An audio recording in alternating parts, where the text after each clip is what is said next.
Aloha everyone, it is Ajanette and I am here to do your Chapter 9 lecture.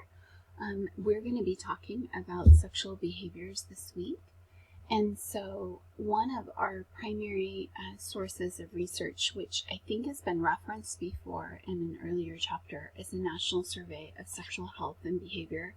It's the largest national survey that we have on record, with over 20,000 participants and a huge age range, all the way from teenagers into our centurions.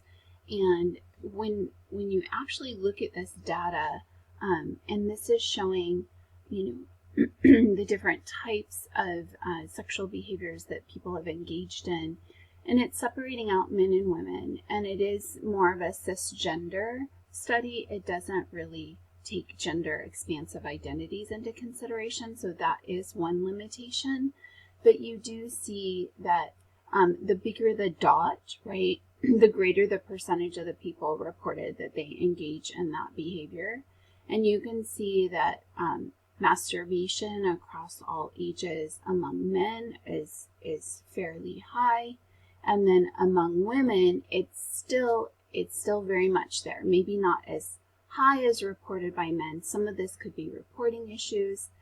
Some of this could be the social stigma and the way in which we view masturbation, and we kind of socialize people to think about masturbation differently. And it's definitely something that we empower men with more than women. But actually, and we'll talk about this, masturbation is actually healthy for all individuals, regardless of sex assigned at birth and gender as well. And so you can go through and see kind of how, how common are these different types of behaviors. Okay, so let's first start by talking about, what is sex, right? Some would argue that all of these behaviors are sex, right? Any one of these behaviors constitutes sex. You all were may not remember, maybe if we have some older students, they might, but there was a time when Bill Clinton, he was a former president, when he actually was accused of having an affair with Monica Lewinsky in the Oval Office. Big, huge scandal, right? And he came out and he said, I did not have sex with that woman. Well, later on, we know that there is record of him receiving oral sex, even potentially under his desk in the Oval Office. So quite scandalous.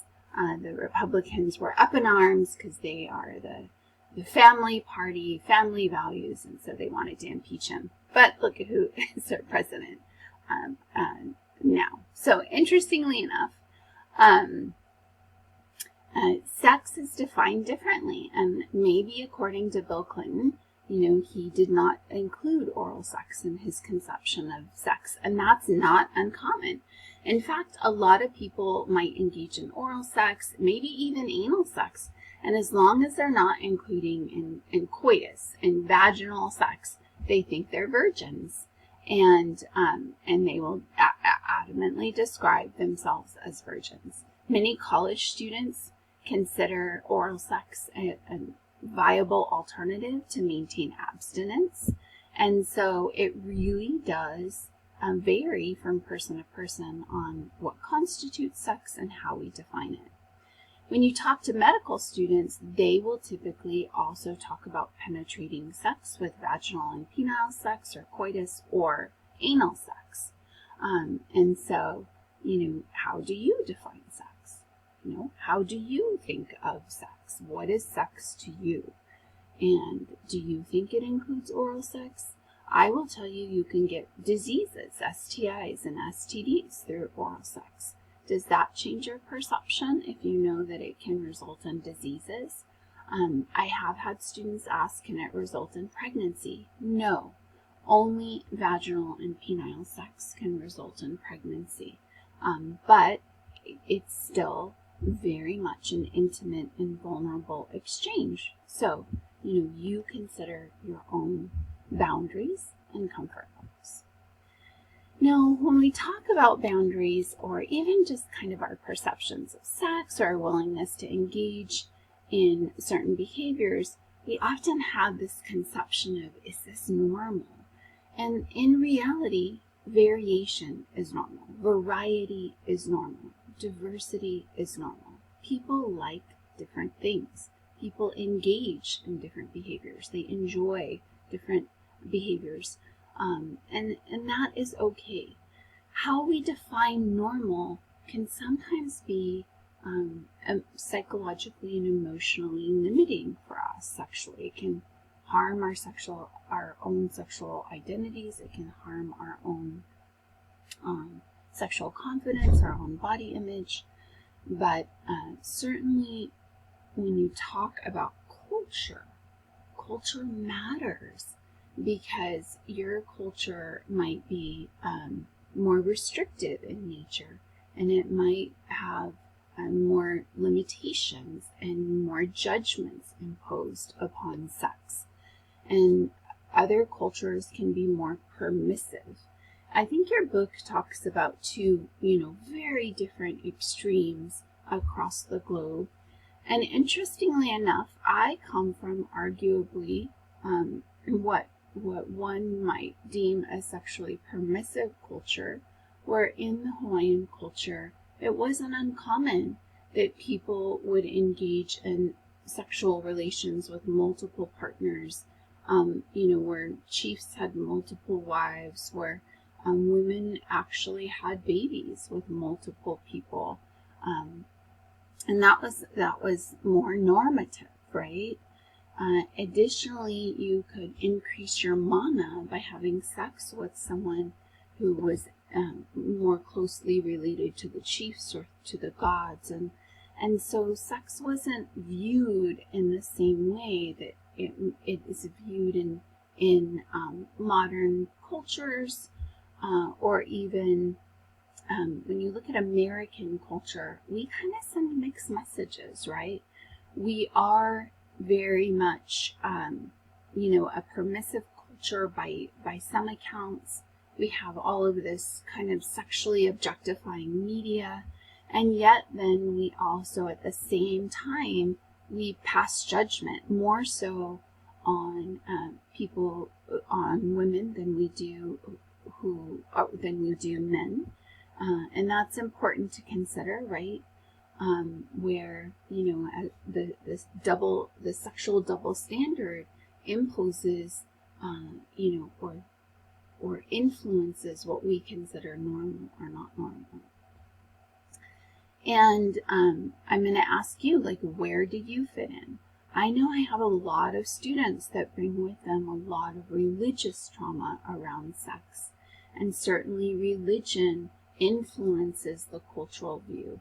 And although we are a country where freedom of religion is one of our core values as a nation, as outlined in our Declaration of Independence, in practice, we are often a Christian-based nation, which does have more restrictive views of sex.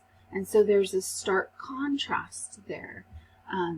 And, we'll talk a little bit about sex positivity. But for me, I've raised my children to be sex positive. I'm a sex positive individual, even though I carry a lot of my own self-shaming and self-stigma from the way in which I was raised and the era in which I was raised. I still have tried to encourage my children, and I try to encourage my students to have a sex positive attitude, where they should be empowered and free to explore their own sexual values, interests, desires, and urges within themselves, and free of judgment from themselves or from others. I'm not here to define what's acceptable for you. That's only for you to define. No one else should be defining normality for you. Only you can decide what's comfortable, what's normal in your relationship. And that might change from relationship to relationship. So having those conversations, that's the only thing I want to normalize. Having open conversations, talking about boundaries, respecting each other's comfort levels. Definitely consent should be normalized, right? But it is absolutely normal to have urges, to have desires, to have curiosities, to be motivated to explore sex with yourself or with others. That is normal. So we want to be cautious about internalizing any stigma around that, because it can be detrimental to your relationships in the future. Now, these concepts of normality and these cultural pressures, they actually help us develop what we call sexual scripts. But they're these internal kind of boundaries and guidelines, these internal rules that we follow that tell us what's appropriate, what's not appropriate, how we should, right? They're the shoulds, how we should express ourselves sexually, how we should like or not like certain people, how we should engage in sexual encounters, what is acceptable to desire and not desire, right? Anything that we think about in terms of our sexual identities, our sexual expression, our sexual lives and enjoyment can often be influenced by these scripts. And these scripts are internalized. They're filled with stereotypes and assumptions. They are influenced by what society tells us is normal, by what our culture tells us is normal, by what our families tell us is normal, our religion might tell us is normal, because they are influenced by sexual socialization, which is often unconscious. It's often going automatically without even our awareness or our intentional thought and analysis. But it's how we learn. We're conditioned to view sex a certain way. It might be, hearing someone shame another individual because they're dressed in a sexually provocative way. It might be hearing someone shame an individual for not using protection. It might be hearing someone shame, or maybe even hearing, I remember I grew up with my brothers very much admiring openly women in Playboy. And back then, we didn't have pornography accessible to us at our fingertips through the internet, because we didn't have the internet back when I was younger. But we had Playboy, we had Hustler magazines, and my brothers very much, I have this huge age range. I have, siblings that are 15 years older than me. And so I've always had these older siblings influencing me, and that was part of my socialization, the way in which they talked about women. And then I had a mom who was, fairly sexually inexperienced and somewhat, I don't want to call her a prude or conservative, but she very much had only had sex with a few men. And although she was very kind of open and sex positive in the home and within her own relationship, she very much didn't really openly express her sexuality in a public facing way. And so, I had very kind of different influences for how I was socialized about sex. But I did have a mom that very much influenced my script, because she talked to me about the importance of sexual pleasure. She talked to me about understanding my own sexual needs, and she very much kind of gave me permission to be a sexual being. And although she encouraged boundaries around that, she very much influenced a very affirming, empowering perception of myself. And that was a beautiful gift that she offered me. And so I hope to offer that gift to many of you. Now, when we talk about more contemporary scripts, and I have to say I have a lot of respect and admiration for the younger generation, and I think it's so important to step away from a lot of the judgments and the burdens, the emotional burdens that come with that from internalizing those judgments and not self-shaming. And so a lot of contemporary values that come from the younger generation can be very healthy and very empowering. And some of the things that influence current contemporary sexual scripts are this notion of taking ownership for your own kind of sexual experiences. So, back in the day, or maybe you still have this idea like, oh, he's not a good lover, or she's not a good lover, they're not good at sex. Well, in reality, every sexual relationship and partnership is different. So there's no such thing as you automatically knowing what I need. I have to take ownership for my own sexual experience. I have to know what I need, what I like. I have to know my body, and I have to communicate that in an effective way. There can't be an assumption that all women like this, all men like this. There has to be an understanding that we're individuals and that, variety and diversity exists. And it's important that I communicate my needs appropriately. And so that also becomes part of those sexual values. So I don't rely on my partner to bring me sexual pleasure. There's some self-awareness involved. And then the second value is I have to be able to openly and freely communicate that with my partner in an open and authentic way. And I'm going to tell you tips and tricks. Not doing that actually, in the bedroom can be helpful. Having conversations outside of the bedroom when there isn't that sexual pressure, and then when you're actually in the bedroom, it's better to do it through reinforcement, through saying, yes, I enjoy that, or through giving explicit instruction, a little harder, a little to the right, a little softer, slow down, be firmer.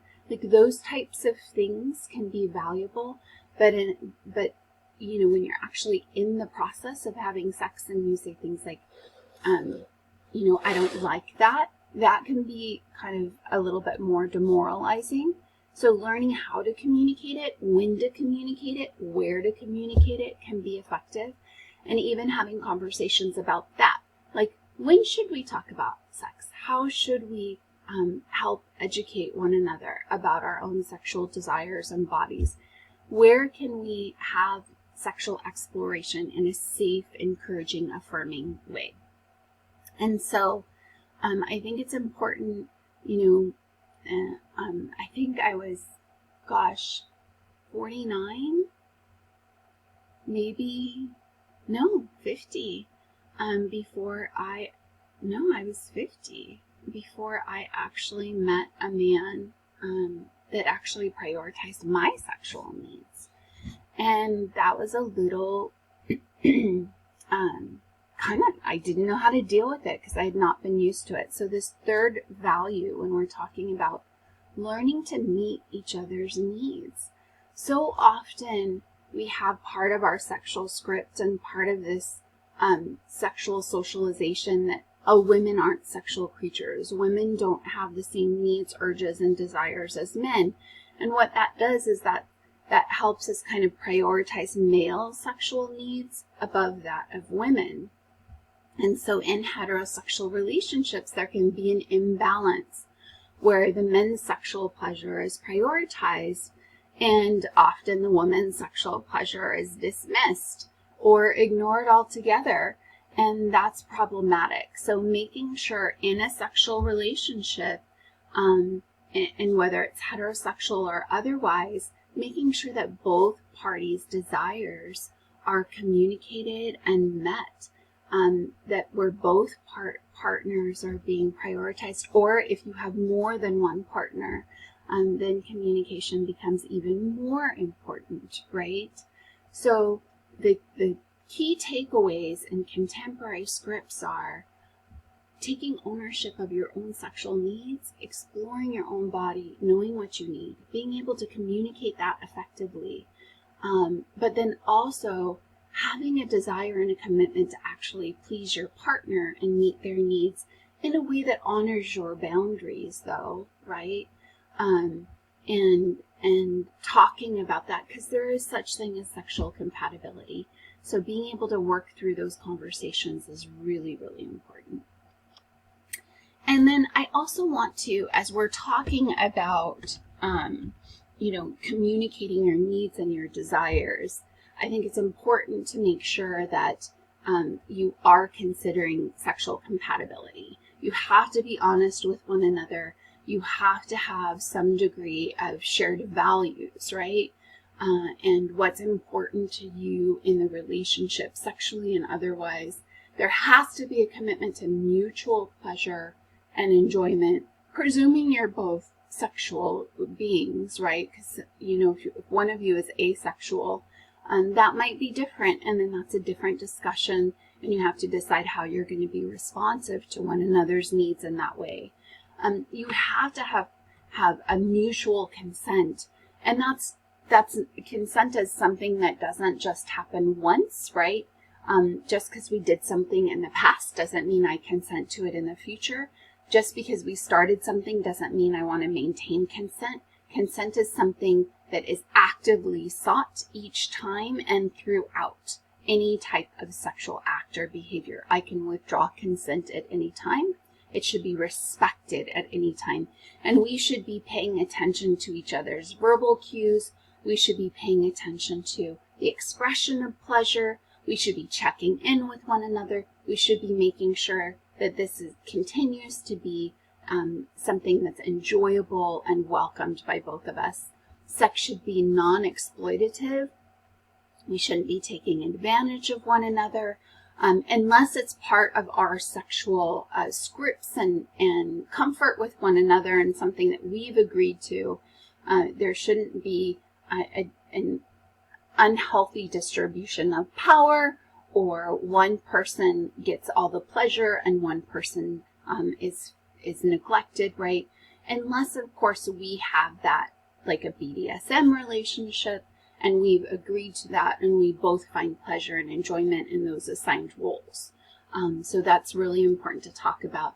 And then, of course, we need to be making sure that we're talking about protection. And that's not just one person's responsibility, that's both people's responsibility. So as you're going into these scripts, all of these things influence the dialogue, the conversation, and how you might respond to different sexual acts. And so it's really important to have these conversations and to make sure that there is a fair degree of compatibility. So let's talk about some specific behaviors. Often, fantasies are something that both men and women engage in. They can be, we can have fantasies when we're by ourselves and we're masturbating, or we're, watching pornography, or, looking at images, or they can be something that we engage in because, it's a solitary act and that it's in our own mind. And we can choose to share whether we're fantasizing or not. But often, people commonly report that they engage in fantasies while they're having sex with a partner. And one of those fantasies might be what we call replacement fantasy, where I'm actually thinking about having sex with someone else while I'm engaging in sex with person A. So, I'm a big Jason Momoa fan, and, I've fantasized a time or two about having sex with Jason Momoa. That can be while I'm engaging in self-pleasure. That can be while I'm engaging in sex with someone else. Shh, don't tell them, right? Some people are very comfortable and they don't mind if you're engaging in fantasies about having sex with someone else while you're having sex with them. But quite often people might be hurt, but certainly that's why fantasy is considered a solitary behavior, because it's something I don't necessarily have to disclose. But a fantasy is when I'm engaging in any kind of mental imagery that is arousing, alluring to me, right? And so we have different types of fantasies that we can share or not share. But the most common are having like threesomes, where we might want to have sex with multiple partners at the same time. It's often